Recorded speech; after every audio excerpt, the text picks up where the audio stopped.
तो कहने का भाव ये है कि आप ये नहीं कि नाम ले लिया और सार नाम ले लिया और पार हो गए, नहीं, अब तो आप भगत बने हो। अंतिम श्वास तक प्रभु के चरणों में गिरे रहना पड़ेगा, पड़ा रहना होगा। कहते हैं पाकी खेती देख कर गर्भियो मत किसाने, अब हु झोले बहुत हैं घर आले तब जाने। कहते हैं फसल पक रही है जैसी वर्तमान में, और कहते किसान को कहता अब अभिमान मत करना, अब इतना बेरा कितनी गड़ फड़ शेष रहती हैं, कोई ओले पड़ जा, आंधी आ जा, वर्षा घनी हो जा। कहते तेरे घर आले जब अपनी मानिए अभी तेरी नहीं है।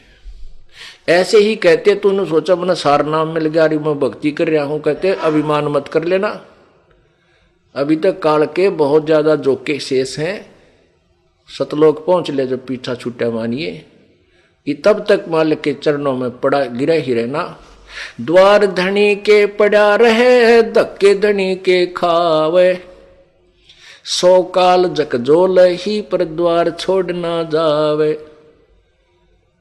राम नाम रटते रहो, राम नाम रटते रहो, जब तक घट में प्राणी, कब हो तो दीन दयाल के भनक पड़ेगी कान।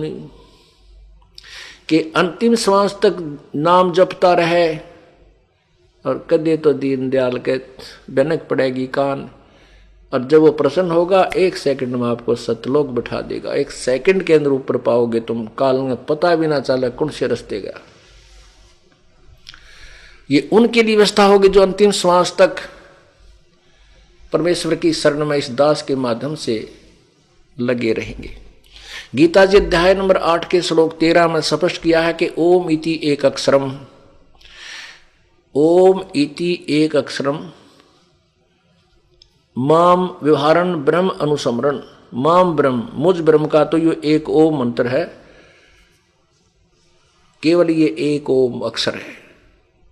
उच्चारण करके सुमरण करने का यह पर्याति तजन देहम सयाति परमाम गतिम, जो अंतिम सांस तक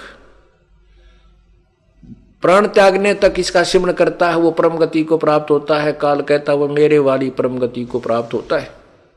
यही परमात्मा कहते हैं द्वार धरणी के पड़ा रहे। गीता जी अध्याय नंबर 8 के श्लोक नंबर 7 और 5 में गीता ज्ञानदाता कहता है कि मेरी भक्ति कर तो मेरी शरण में रहेगा, ये नियम है।